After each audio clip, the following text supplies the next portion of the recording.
Hello, I'm today's worship associate. My name is Leslie McLean. I'm a member of the Emerson Choir, the worship team, and the leadership team. A special welcome to those of you who may be visiting us for the first time, who are returning after an absence, or who are joining us online. We hope you are nourished in heart and mind by our worship today. As a Unitarian Universalist congregation, we welcome a wide variety of theological and spiritual beliefs. We honor the inherent worth and dignity of each and every being. You are welcome here. All are warmly invited to join us for social time following the service. Online participants may stay on the Zoom call for a chance to connect with others online. Those in person are invited to join us for light refreshments in the fellowship hall that's on the first floor behind the sanctuary down this hall. At 11:25, please join us for religious exploration small group activities, and there will be worship reflections here in the sanctuary. Each Sunday, we pause to light our chalice as a symbol of Unitarian Universalism and our commitment to be a beacon of love in the world. This morning, our chalice will be lit by Adrian Tice. Today's chalice lighting words come from Cheryl Richardson. People start to heal in the moment they feel heard.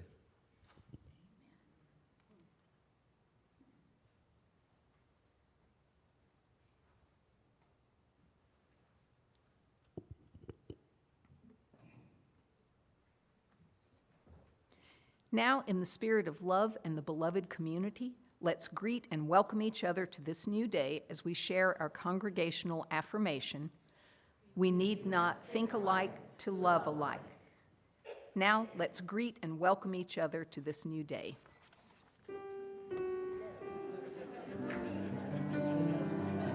So I realized that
it's always nice to have an energetic group of people.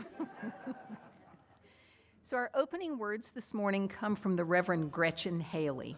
Grace meets us where we are.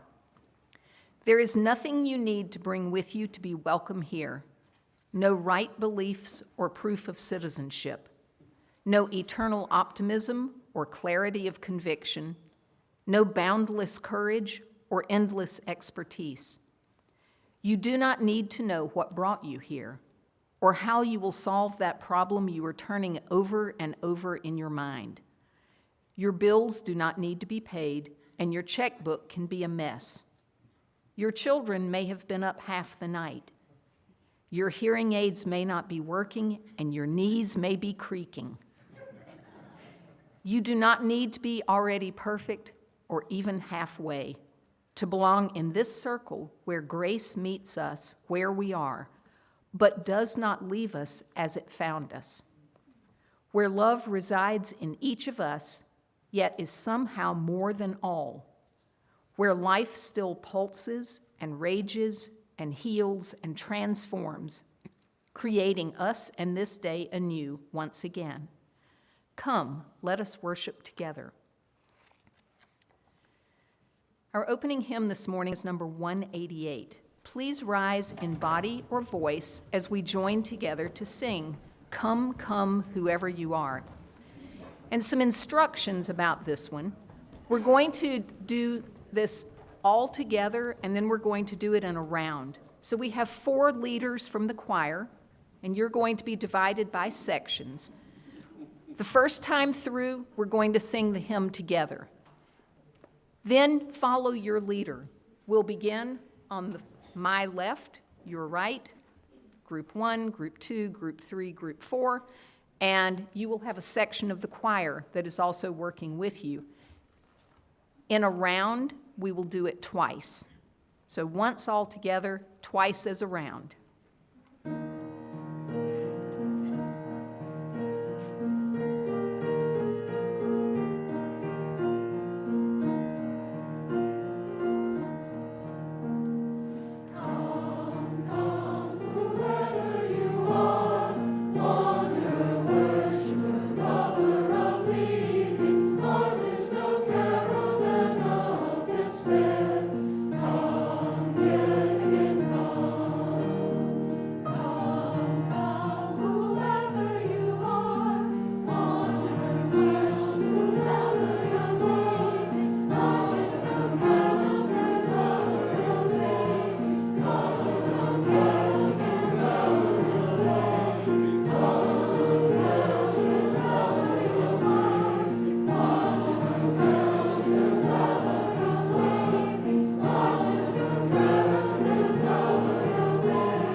Good morning.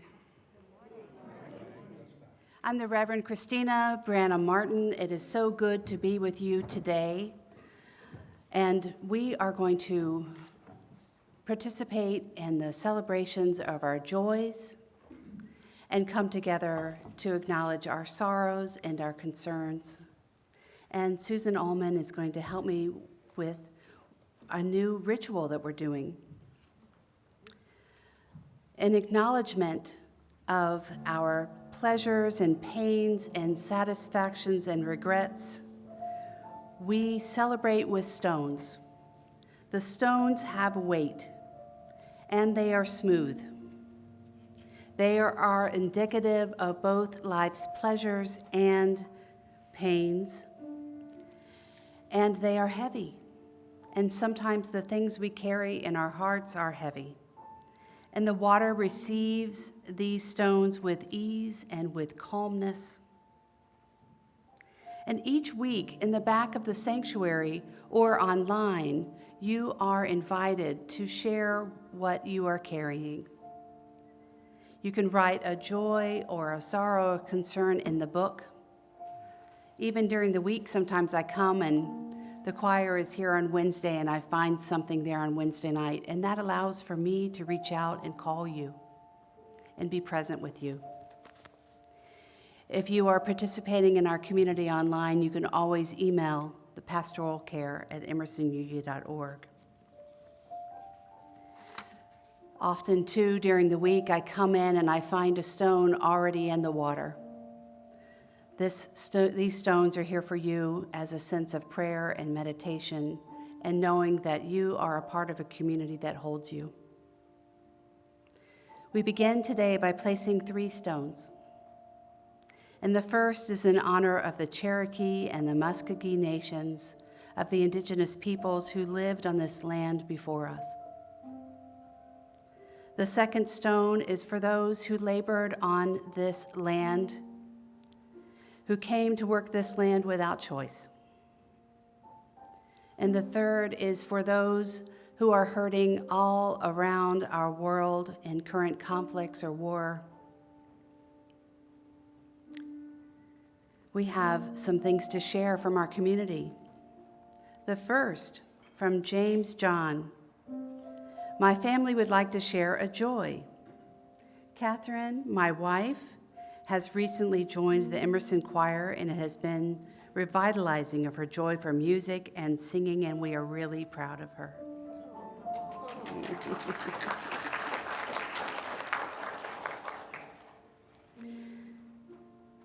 I'm sad to share that Windscow their family has lost a dear sister-in-law. She was not only loved in her field of plant pathology, but by my brother, her husband, of 43 years. Keep her and our family in your heart as we move forward to live without Melanie.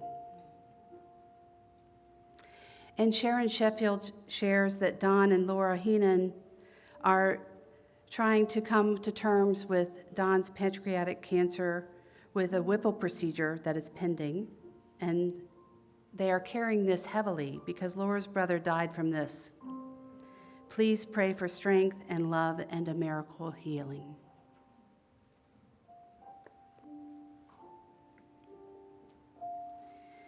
And we add this final stone for those concerns that may be silently held in your heart. At this time, you are invited to say out loud or type in the chat whoever you may be holding in your heart today.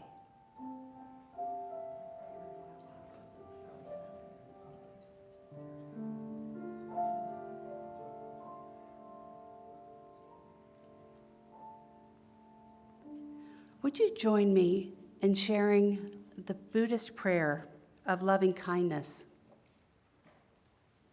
The words are in your order of service if you need them. May we all be filled with loving kindness. May we all be filled from harm and suffering. May we all be well in body, heart, and mind. May we all be at peace. Blessed be.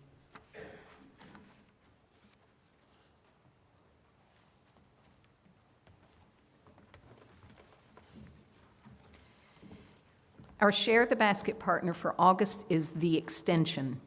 Located in Marietta, The Extension serves adults successfully dealing with substance use challenges and who are experiencing homelessness in Cobb County. Emerson's own Tyler Driver is the Extension's executive director and would welcome your support through donations or volunteer opportunities. Soon they're going to have the grand opening of their men's residence, and the Emerson drummers will be participating in the open house, and then we'll hold drum circles at the Extension. This month's Share the Basket is to raise money to purchase drums for the residents to use. Please look for a link to a short video about the Extension that will be in this week's Notebook weekly newsletter. It is an inspiring video. You can make a donation here in the basket or by phone with the information in your order of service. All donations, unless otherwise specified, are shared equally with Emerson and our partner organizations.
Thank you for your generosity as we support this community and we support creating the world in which we want to live in. We have something really fun this morning, and we are going to do a puppet show. So I invite anyone who wants to be able to see up close to come up to the front, and anyone young at heart, come on up.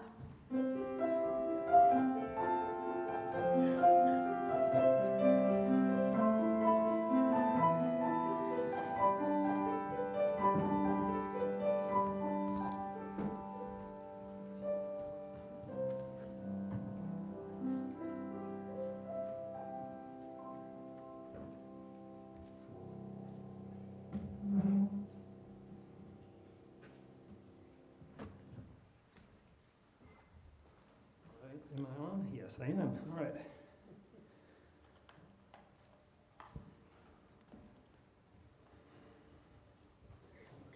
Fantastic. Okay, we're all ready for a story, and we have puppets.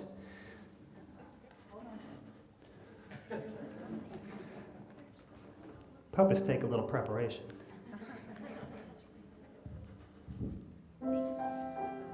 Yeah, a little puppet preparation music. Thank you, Bruce.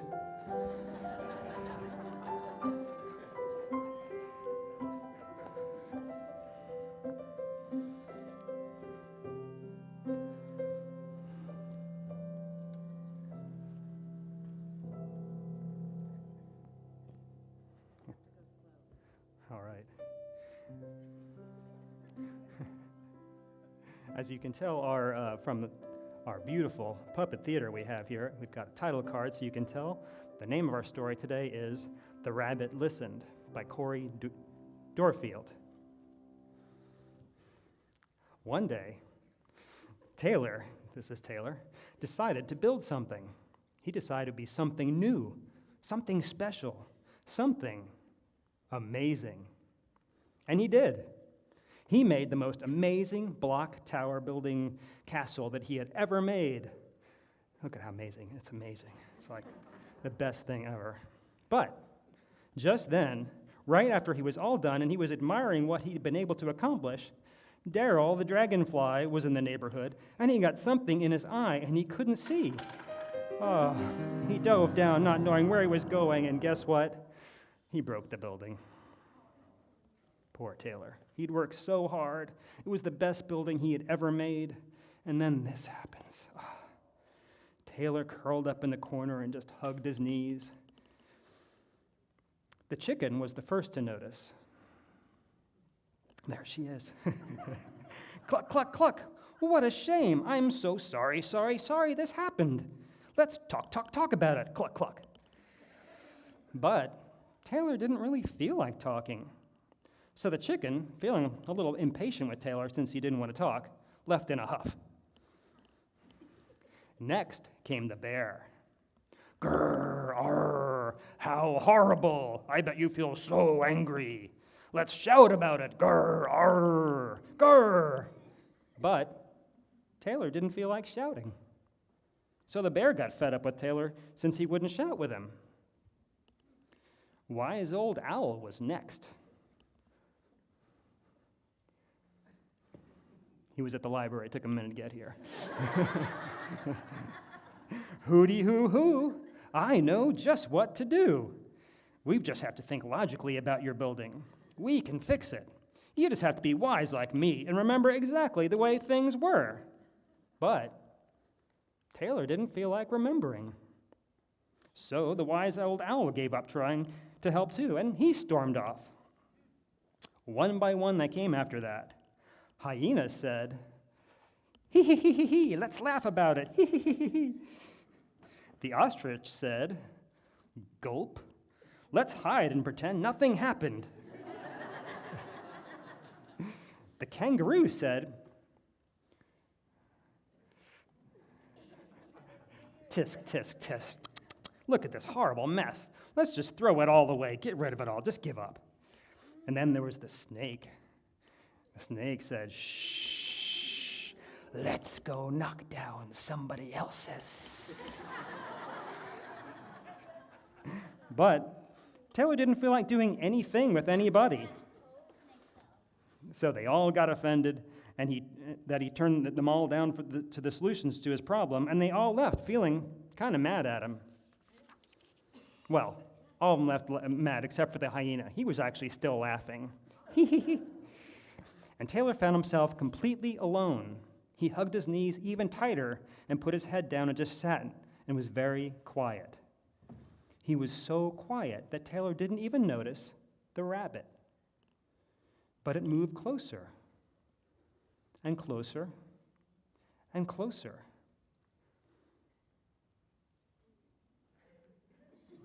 Very slowly and very gently sat right next to him, and he could feel its warm, furry body.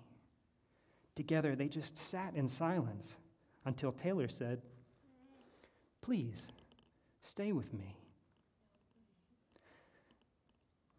And the rabbit stayed, and the rabbit listened.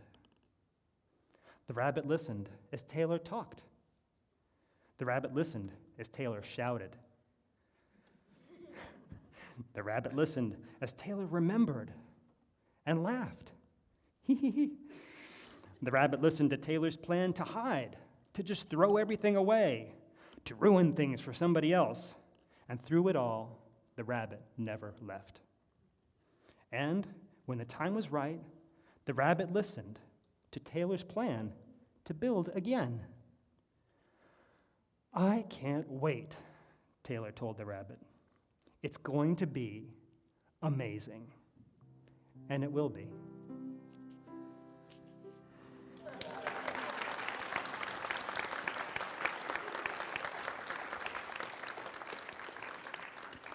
So I was wondering if anybody had any ideas about why they think the rabbit was the only one that Taylor paid attention to. Anybody have any ideas why the rabbit? What was it about the rabbit? What did he do differently? Instead of the other ones that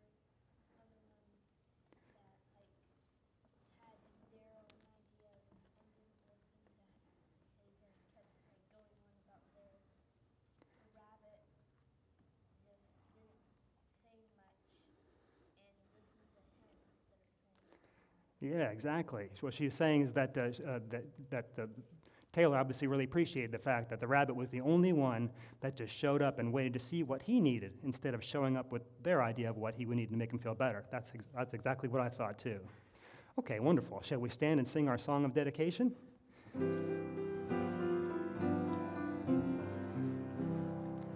As the doctrine of His church, the quest for truth is its sacrament, and service is its prayer. To dwell together in peace, to seek knowledge and freedom, to serve humankind in fellowship. Thus till we covenant with each other, thus do we promise to each other. Thank you for joining the story time. I appreciate it.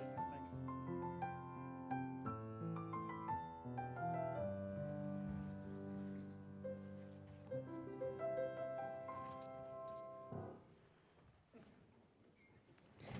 That was a first for me. Bravo. Thank you.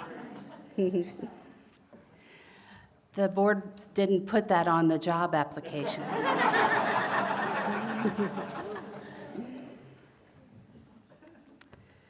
As we move from a time of levity and laughter, we also can move into a time of prayer and meditation together. And I share these words with you as we take a moment to feel ourselves sitting in this chair and let gravity be felt in your bones. Feel the breath moving through your body. Feel the feet on the floor. And I share these words by Reverend Joan Johnson Lewis. May we have the courage to open ourselves to the wounds of life and the pleasures of laughter. May we have the strength to be open and honest with ourselves and others, even when it's difficult. May we have the wisdom to understand that when we travel through the mist of uncertainty, openness and vulnerability make it more possible to find our way through. For it is to be open and vulnerable and willing to listen to each other that bring us to be fully alive. May it be so.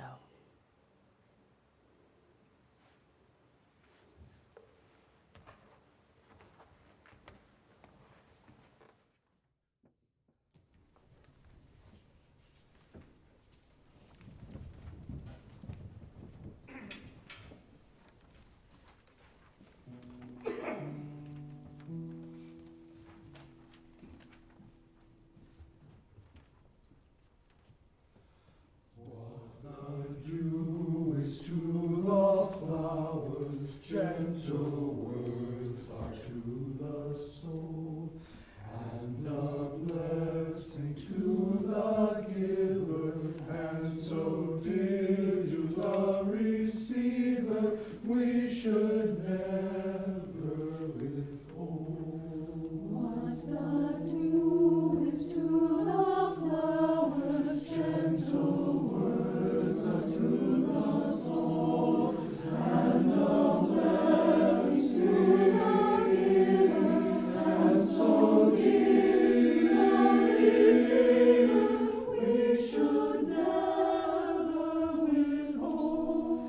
Oh, peace of love are broken by words that are unkind.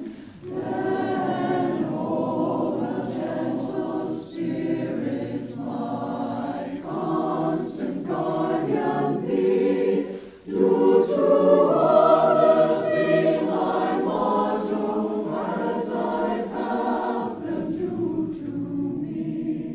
What peace of love are broken by words that are unbroken. Then, oh, the gentle Spirit, my constant guardian be.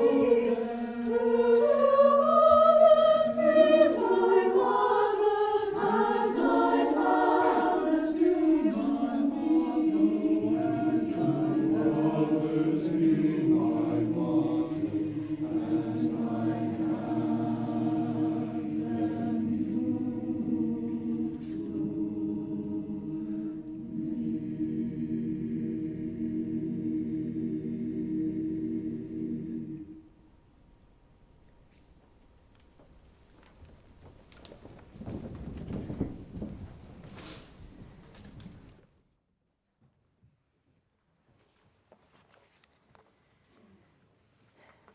This reading is by Robert Walsh. It's entitled A Shoulder to Lean On. As I hiked down from a high mountain saddle above Dharamshala, a rain shower passed, and the old stone path became slippery. I slipped and fell. I hit my cheekbone on a rock and cut my thumb on the sharp edge of another rock.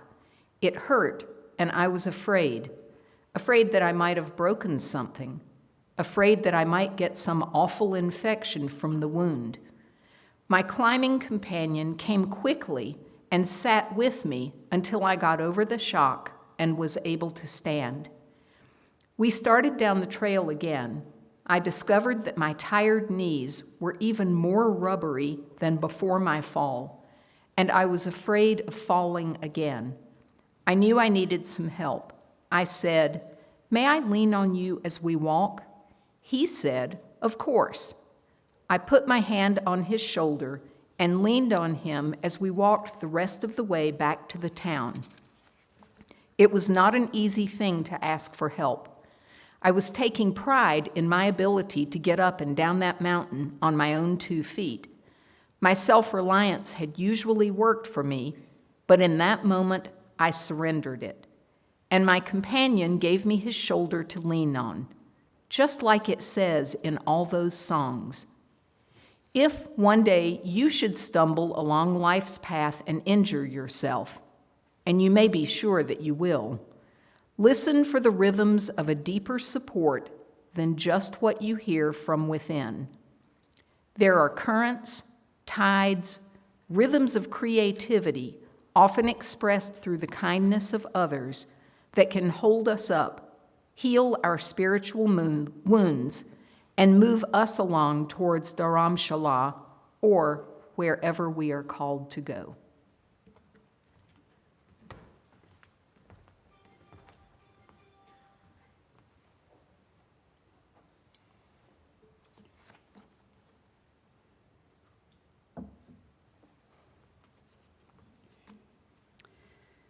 In our daily lives, surround us. All around us, a shallow and frantic and materialistic world that leaves me and probably all of us cut off from our deepest selves, life's gifts and needs greater than our own. Many of us come here to Emerson and to this shared Unitarian Universalist faith hungry to mend those sacred connections from the frayed and the torn. And our Unitarian Universalist congregations exist to support this reconnection to life itself, to others, and to ourselves at times when we have even become so disconnected from ourselves. You may know already about the Listening Circles program here at Emerson, and there are many who are in those groups who already. And I was told recently that the choir feels that they are one too, because they meet every week and they hear each other and reconnect to music and joy through singing together. Fundamentally, a listening circle is an invitation to listen more deeply and intentionally. And that intention is in 3 distinct ways. First, we listen to each other, because that's a gift we often don't have in our culture. Most of the time, we are talked at like that chicken. Cluck, cluck, cluck. Talk, talk, talk. And we don't get listened to like we often do by the rabbit.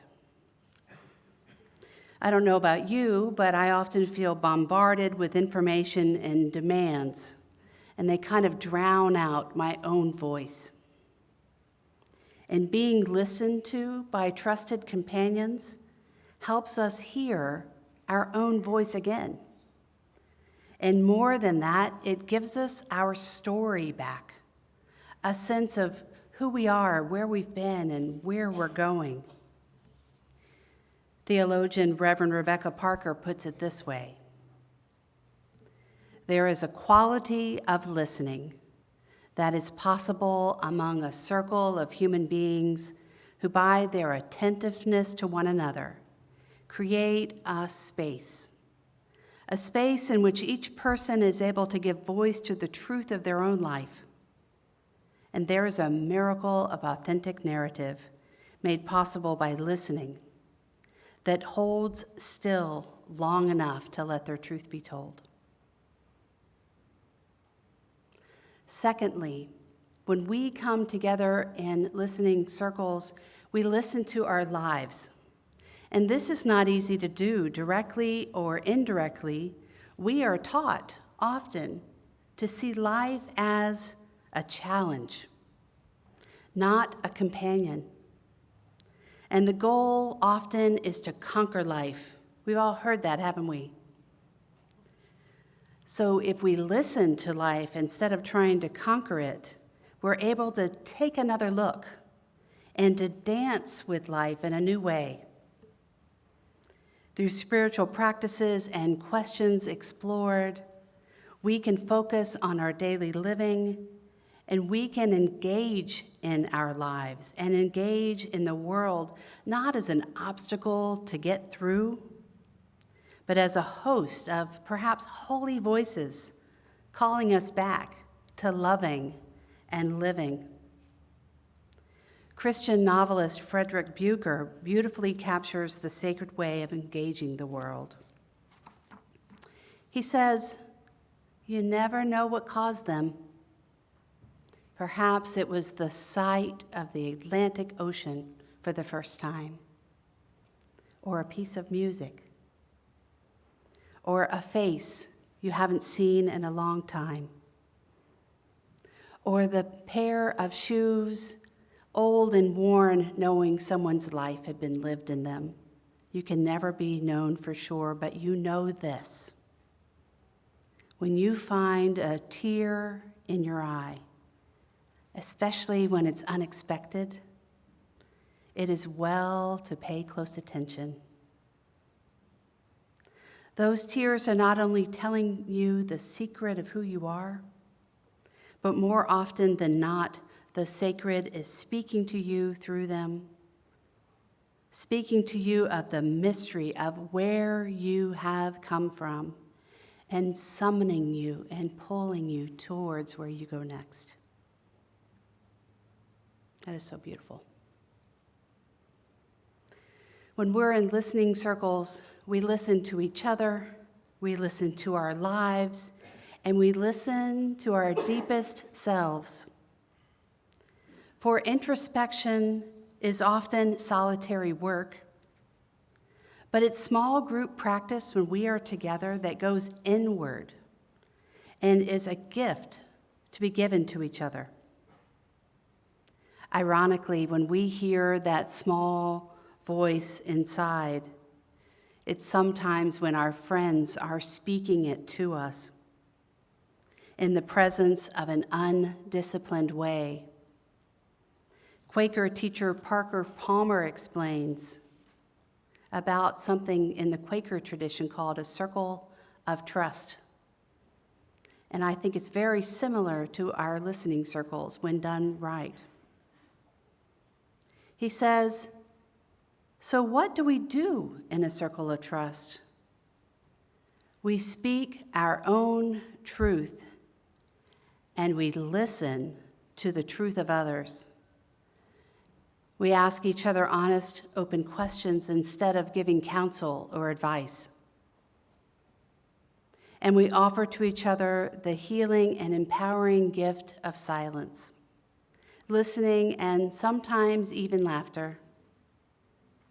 Our purpose in a circle of trust is not to teach someone something, but to give them a chance to hear their own inner teacher, to allow it to teach them." So these three types of practices in listening circles, listening to each other, to the world, to our lives, add up to more than just listening. It is the authenticity and intentionality that is key. Have you ever been in such a place where you have been heard, really heard?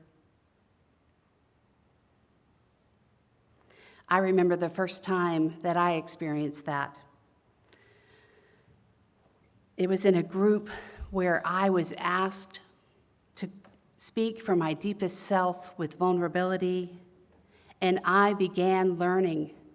It's a skill of learning how to listen to others. It was during my high school years.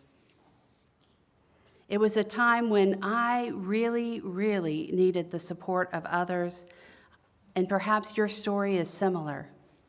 I didn't fit in much at school. I was attending an all-girls Catholic high school, and I was a Unitarian Universalist kid.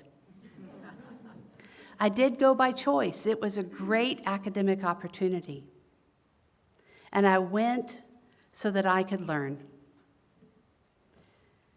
I was there on a scholarship loan, and after school, I stayed for many hours to work in the library and help in the office to work off the scholarship loan. So I didn't have a lot of chance to do clubs and things like that where it would allow me to get to know people better, although later on I did join theater.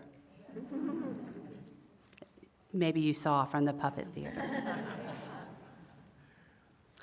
At that school, I had classmates. I knew people, but I didn't have any really close friends. And I remember feeling really lonely. And I was trying to find my place. And my family home was falling apart.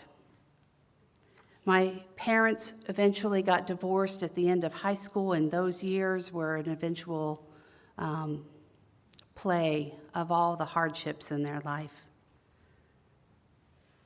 I now understand that my mother was dealing with clinical depression throughout my childhood, and high school was hard for her during those years. My father escaped it all by being a workaholic, and he wasn't around much. And my siblings and I, we put our arms around each other and did the best we could. And it was in the midst of all of this that on Sunday mornings I took the bus downtown to the Unitarian Universalist congregation. And it was there that I found the healing connections of other Unitarian Universalist youth like me. A place where I felt like I had found my own people. People like me who understood things and questioned things. And it was within the confines of a religious education program that taught me a really great mantra, that to answer is to question.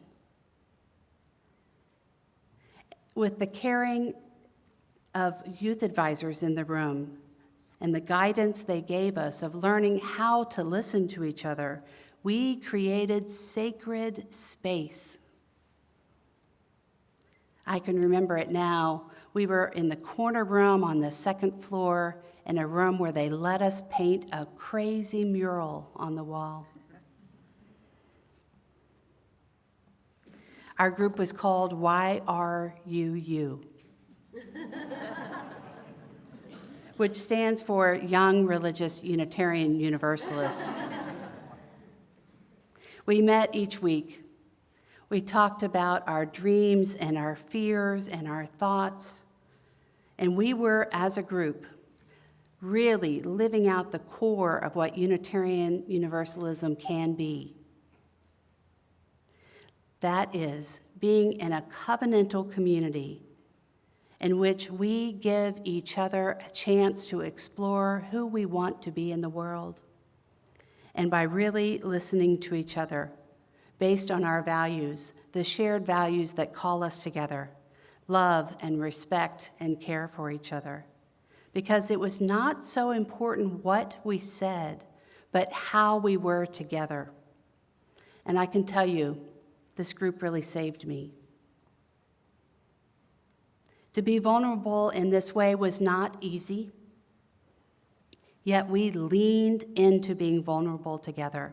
And it was by holding each other in that mutual care that the door was opened and grace came in. This reminds me of a really great quote by Brené Brown.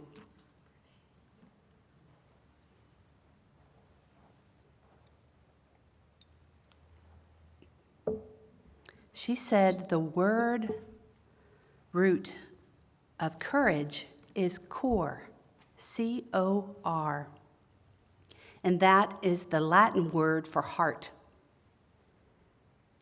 In one of its earliest forms, the word courage had a really different definition than it does today. Courage, she says, originally meant to speak one's mind by telling what is in your heart. Over time, this definition has changed, and courage is more synonymous with being heroic and often silent and isolated. She continues, Heroics is important, and we certainly need heroes. However, heroics is often putting our life on the line as an isolated person, separate from others. And ordinary courage is putting your vulnerability on the line.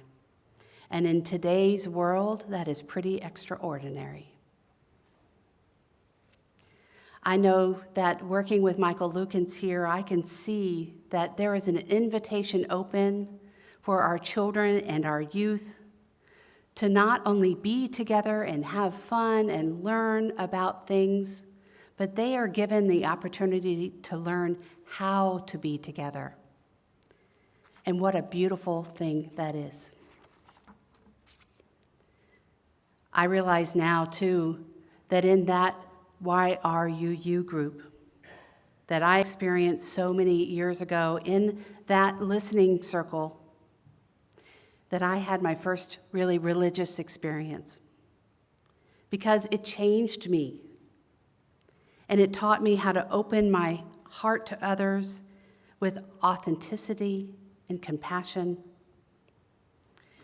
And you know, I have to admit that I have been seeking to recreate such experiences ever since, by seeking out communities in which I can be real in, that I can be full in. And the times in which I have been able to achieve that the most is by being an advisor at youth cons or events, and also by being your minister. Because I want to give back. I want to give back to others and help them create safe space and make deep relationships where we can offer what we might call, even from coming from an atheist like myself, the most holy gift: to be heard. Adults and children and youth, we all need this, and I have found it in multiple ways within Unitarian Universalist settings. And sometimes I find it in other places too, like in recovery groups or the Al-Anon group that I went to help me understand what was going on in my family. There are places and things that we find out in the community that give us that space. But it's religious community itself that invites us to learn how to do that. And perhaps you have experienced that too. When we do that and we create sacred space that we can stand in and feel heard and feel listened to, these circles, not just a place for exchanging ideas, they become a place where we can be and offer our deepest selves. I hope that here at Emerson, in your listening circle, or in one you might join today, that you might find a place where we can open the door and let grace come in. Join us. There is a place for you.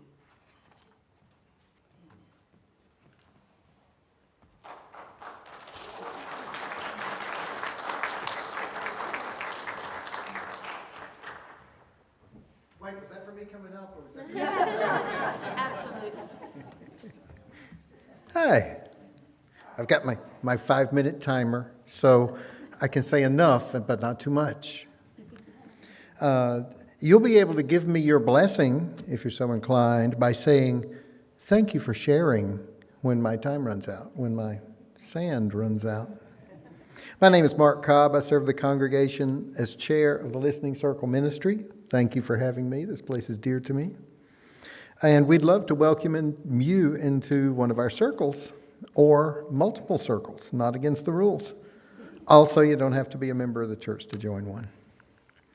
I have this recurring experience in listening circles. I'm reminded that every life is a whole world. There's drama and heroism and horrible loss, and it's real. I figured this out a long time ago, but I still get surprised. We say we're fine. We stand up straight. I think it's good we put our best foot forward. It's more cheerful that way. But it's important to remember that it's not as easy as it looks. It's not as easy as it looks to be me or you or any of us.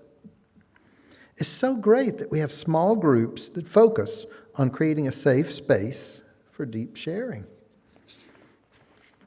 If we're going to pretend we're fine in public, we need a place off to the side, a dimly lit room perhaps, where we could let our hair down, where we could, in some ways, not be fine. There has to be a place where you can say something really hurts, or you're really afraid, a place to be open. It's so great that we have small groups that focus on creating a safe space for deep sharing. The other thing about circles is when it's my turn to share, it's entirely up to me to choose what to share and how to share it. It's up to me to say what it means. The group won't tell me I'm crazy. They won't give me advice. They just listen and accept me. They listen and wish me well. It's so great that we have small groups that focus on creating a safe space for deep sharing.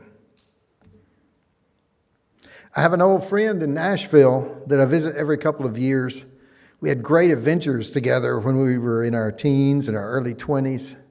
But I went to visit him just a few years ago after I'd been in listening circles for a while. And I realized that even though we were good friends, we are good friends, we never shared things like I share in listening circles. We would just keep it light, you know. There's nothing wrong with it. It's a way to be connected. But I saw that I'd developed some new tools since those days. You know, it's so great that we have small groups that focus on creating a safe space for deep sharing.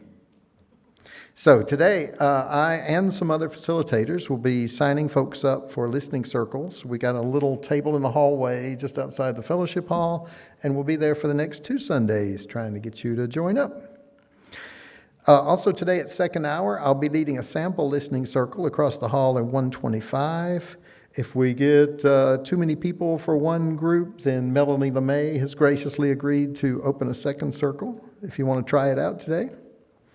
Oh, but please do come at 11:25 because once we get started, we would like to welcome you, but we also don't like to be interrupted.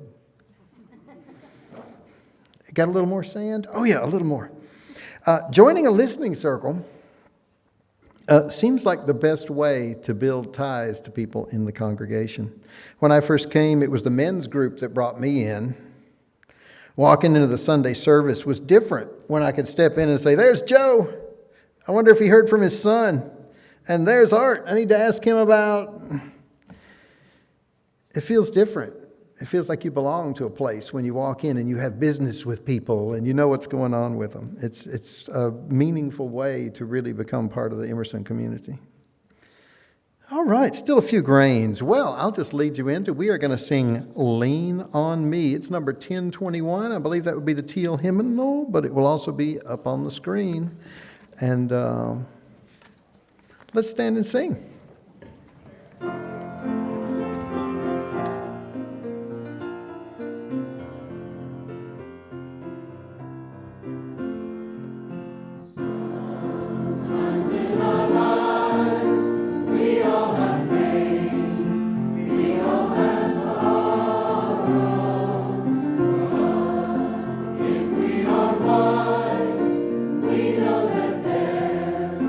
Always tomorrow.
we extinguish our chalice, and Adrian is going to help me do so, I just want to say that I am so feeling loved and cared for and welcomed by this community.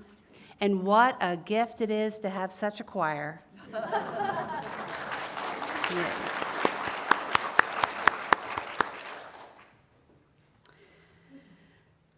As we extinguish our chalice, please join with me in the final words, and these are posted up here. Are they posted up here? They're not posted up here, but they are in your order of service.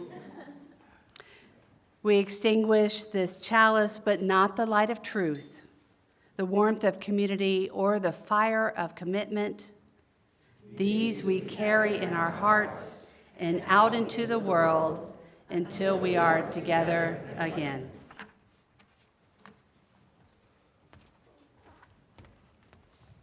Thank you, Adrian.